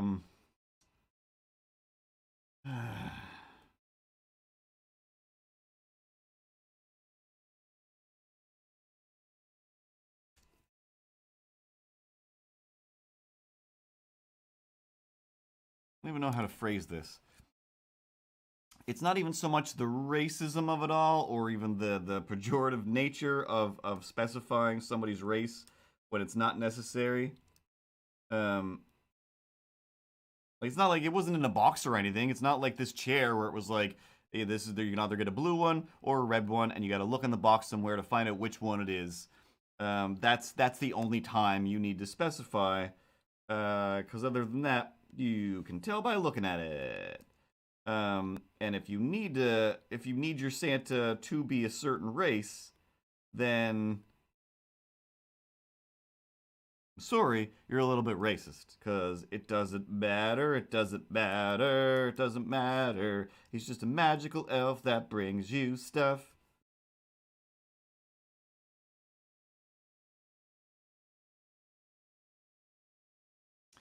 But, forgot my train. The irritating, most irritating part of it was their disappointment.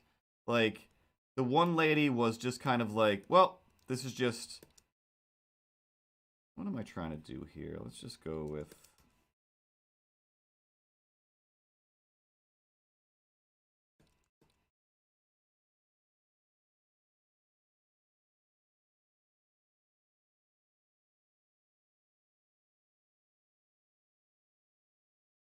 yeah, like that. It was the incredulousness of, oh, like, why can't we just call it that? Like, why are they taking that away from me? Like, that this is the fact that you are upset about it is the reason it needs to be taken away from you. Because if you go into a store and they did it, and it did say white Santa Claus on it, you'd be like, well, what does that mean? Why is it specified as white Santa Claus? I just know him as Santa Claus. There's no reason to specify. But then when you go to a non-white specification, you're like, why can't I just specify that it's not white? Like, why? I don't like. I want to like, why do white people need this so bad? But I'm a white person and I can't answer it because I'm just like, I don't know. I don't know. There's so many things that people are obsessed with that I'm just like, stop caring about that so hard. Oh my god. I'm just like, again, the people that are infuriated, they're just like, oh. It's all not white people that work at McDonald's. Like, meh. One, no, it's not. And two, do you want to work at McDonald's? Go for it. You don't get the job? Apply again. I promise it's not a race thing, other than you might be coming off racist in your interviews. And, you know, business don't want to hire people that are going to cause racial tension in their businesses. It's a super simple equation.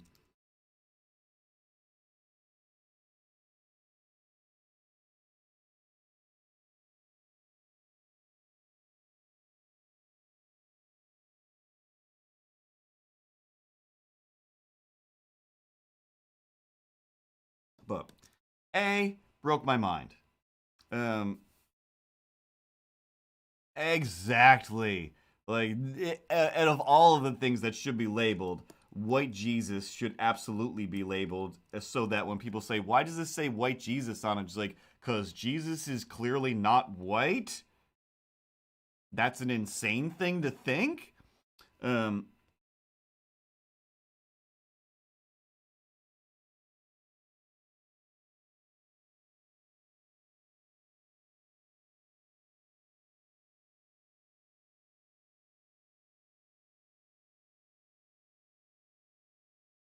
But yeah, the thing that made me the craziest was the fact that it's like, I'm still standing here. I'm still standing after all we've done. After all you've said, after what should have been fun, I'm still standing right here. And then eventually, like, they were like, blah, blah, blah, Black Santa, Black Santa, Black Santa, Black Santa. And slowly, like, stopped, and both of them just kind of looked at me. That, I don't know, I assume eventually they could probably feel my judgment gaze penetrating them. And then they were like, why do I feel so judged all of a sudden? Oh, because of all this, because of the things that I should be getting judged about over here. And I'm just like, again, like, you guys could have just served me or taken my money, and I could be sitting in my car, waiting for my laundry, and eating some chips and drinking juice. Sitting in my car, waiting for laundry, sipping on chips and juice, laid back with my mind on my fabric softener and my fabric softener on my mind. Oh, snaps. Um,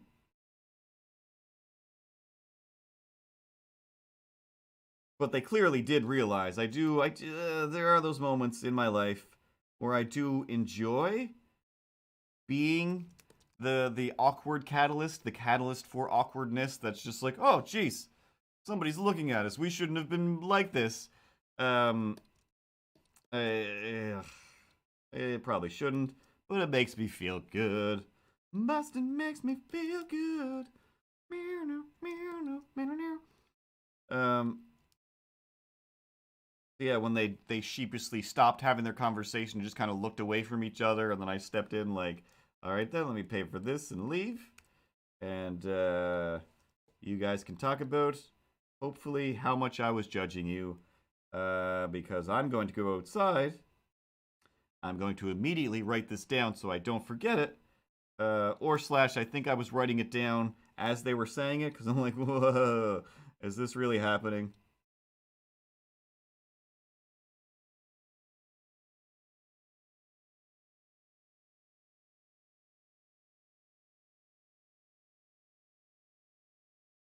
Excuse me.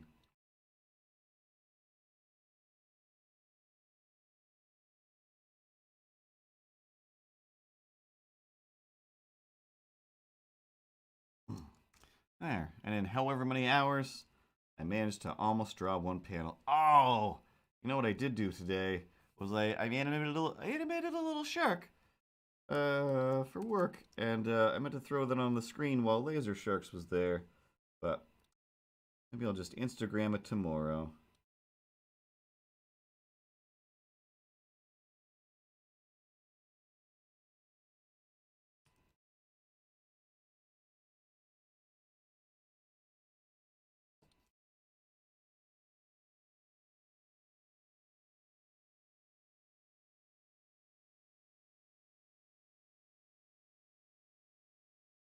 Speaking of Masters of the Universe, though, I'm gonna wrap this up in a few minutes.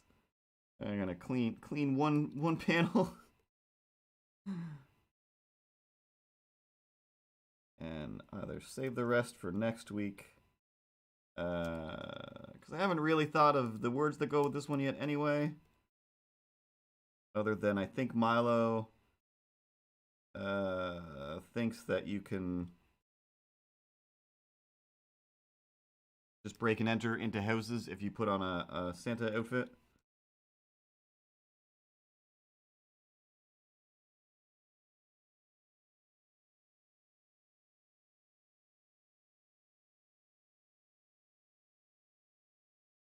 I'll come up with more story later on. But the other thing that I did, where is it? Oh. So I went to Canadian Tire to get some sealer for the window there, because there's like a draft in these windows that I didn't realize I didn't seal off. So I got some sealer, and then just kind of took a little stroll around Canadian Tire. I don't really normally do that because there's not a bunch of Canadian Tire stuff I want, and the Canadian Tire toy section is notoriously bad. Notoriously bad. There's just usually never anything, and if there is, it's always just like, hey, here's some truck type of thing, or just very, I don't know, the kind of things I don't care about. Nothing very collectible or whatever. And again, I don't collect a whole lot of toys, figures anymore, but all these He-Man figures are ruining my life. So I was just walking, and I'm just like, is that Hordak? I never expected to see a Hordak.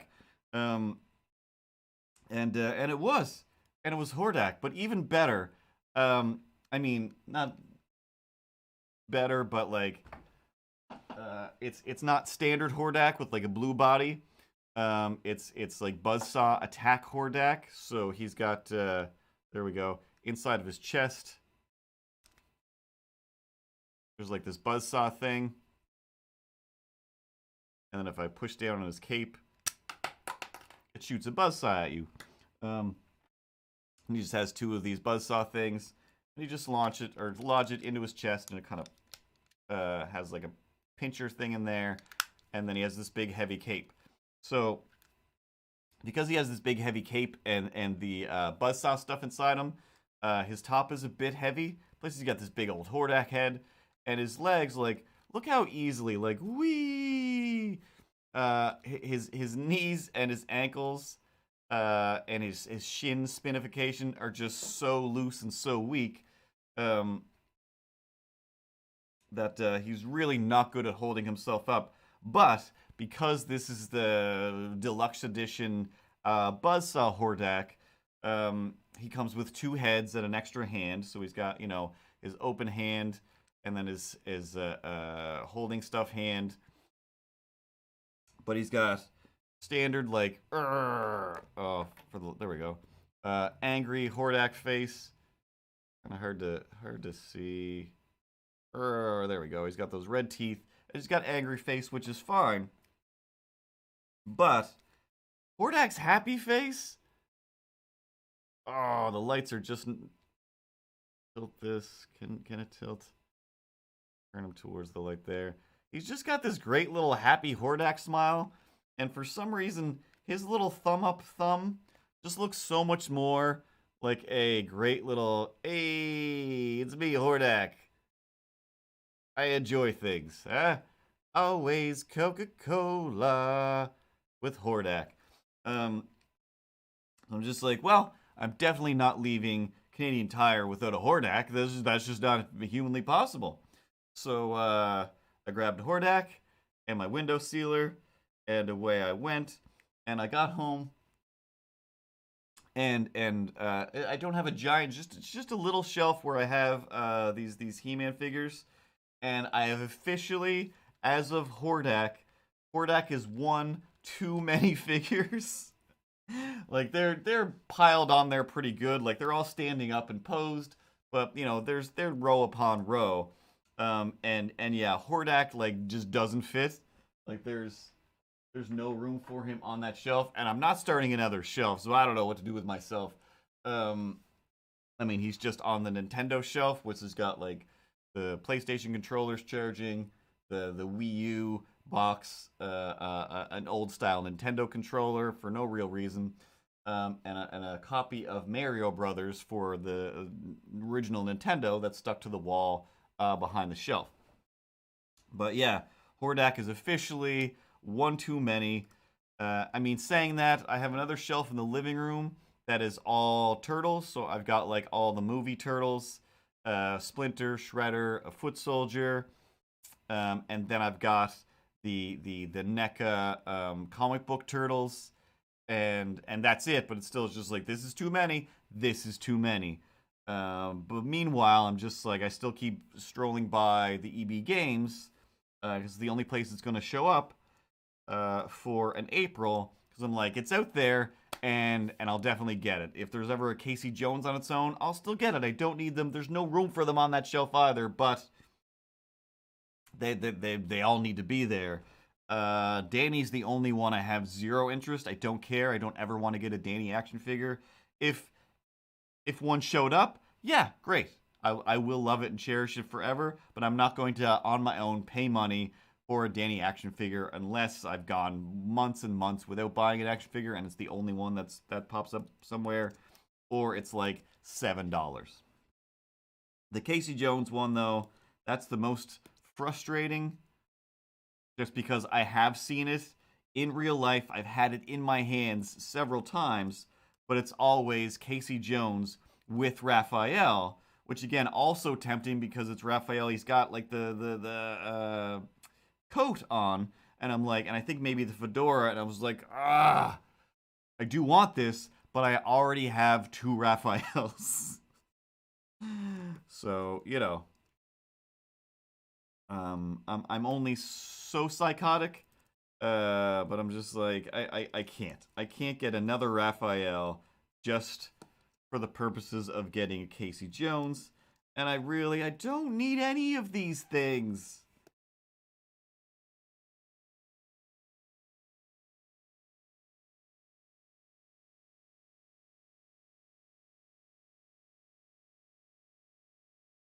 It just so happens that these are the exact uh you know action figure I dreamed of when I was a kid, and nothing like that existed back then. And and now that it does, like seeing that in the store with again like all the articulation, the just amazing detail. Um, Now I say all the articulation, and we've gone over those figures before on this stream. It's bad. Like they're super articulated, but they're usually very hard to move. They break really easily, so they're really not good for like animating or having fun with. Um, but just for posing and putting on a shelf, oh, they look so good. And if you do happen to have two Raphaels, then yes, you will sit there on the couch or on the floor in front of that shelf with the extra Raphael, thinking like, I could just break this. If this breaks, I don't care. If I do break it, then that's an excuse to wire it back together so it's even more posable. Why don't I do that? Why don't I do that? Because you just thought of it now while you were just ranting and going crazy about how you have an extra action figure, you weird old man. He's right. He's right. And yeah, one of these days, I might have to break an expensive Raphael toy just so I can make it better. Or at least just to animate it like crazy. Of course, I don't know. I always do that. I've got 1,000 projects on the go. There's a few things I want to start, a few things I want to finish. And meanwhile, I have been watching Blender tutorials left, right, and center. Only really opened up Blender once, the 3D program. So most of the stuff in the tutorials, I'm like, I don't even know what you're talking about, but it seems very doable, and I want to do this. And I always do that whenever I'm like, all right, like I want to finish. I've got Skeletor, this whole setup. I just on the weekend finished taping down the camera tripod, taping down the light tripod, uh, sticking down the background, sticking down Skeletor, so I could animate them in my storage closet, which I also reorganized to basically be a little stop motion studio. But I'm also just like I don't have the energy or the will to stand slash sit slash crouch awkwardly, slowly moving Skeletor around to make some weird little Skeletor action figure shorts.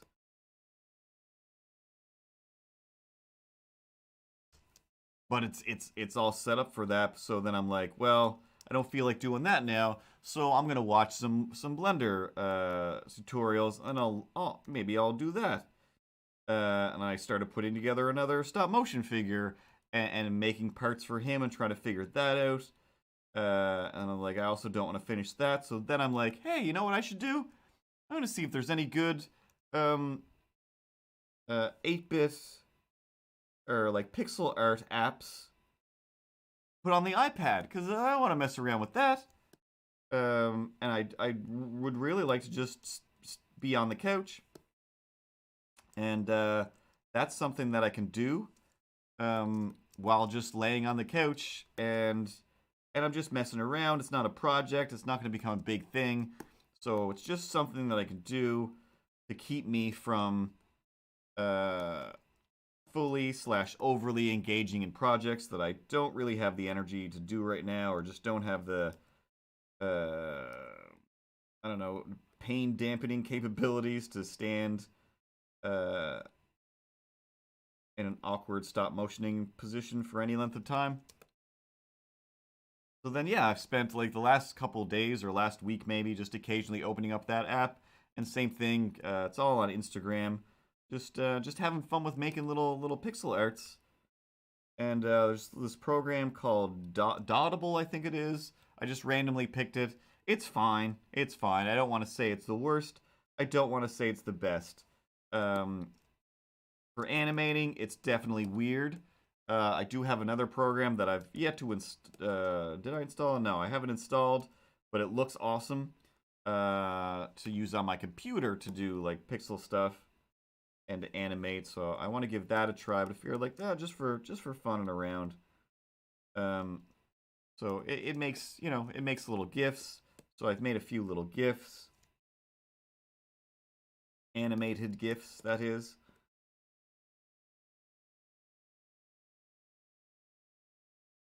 But it does like without paying for it. Every time you save, you get an ad. Every time you try to export a GIF or a PNG, you get an ad. Still isn't that bad. But yeah, there's just a few things about it that I'm just like, ugh. What I should do is export these frames, bring them into Flash, and then animate them there, because I'm better at animating in Flash than I am on my iPad.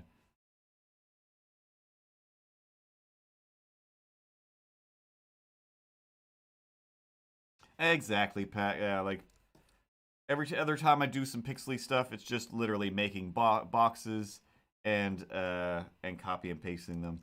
But I also have to go to sleep soon, slash not be in this position for any more time.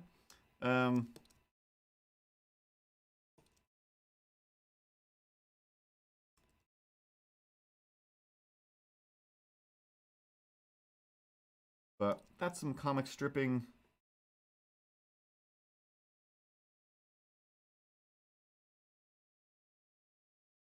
Partially done, and we'll do some more next week and have some fun. As per usual, if anybody's watching on YouTube, tell your friends, force your friends, invite your friends over, send them a link, and say, hey friend, could you do a friend a favor and friendly subscribe to this channel? Because I need like 49 more subscribers to be a real person. And then other than that, like I said, MrCartoons.com. I didn't put out any specific new books for Christmas. There is some new-ish merch there from, I don't know, just a month ago, a few weeks ago. I know that Tara has some new stuff on her store that we'll talk about tomorrow, probably when we do Mr. Cartoon or Moxie Fox versus Mr. Cartoons, the improv battle royale that we do once a month. That we will do once a month. But other than that, that's about it for me. Oh, and although I'm here, you don't want to throw it to me and say, "Hey, Milo. Hey, excuse me, Milo. Do you have anything clever and/or interesting you would like to say to everyone before we wrap up here?" No, yeah, no, I don't care to do that. Ripley, do you have anything we need to cover? Meow, meow, meow, meow, meow, meow, meow, meow, meow. That is everybody, very important. Don't forget that. All right, that's just the safest, most courteous way to conduct anything. You know, really, it's just the best way to go about things. Ripley's always right. I hate you guys. I hate you guys so much. I can't even believe I'm right here and I gotta feel all of this hatred. Hey guys, and don't forget, slogan here. All day, all night, it's the only way. Thanks, Ted. You're also a treasure. I'm going to murder all of you in your sleep. You sure are. That's your jam, and that's what you're all about. Anyway, talking to everyone next week / tomorrow. Probably at around 7:30. We'll do the podcast, but just keep an eye on the Instagram, and it's always updated there. Whenever I / we / these things, we'll be doing things. Ripley, look at those sweet, sweet credits.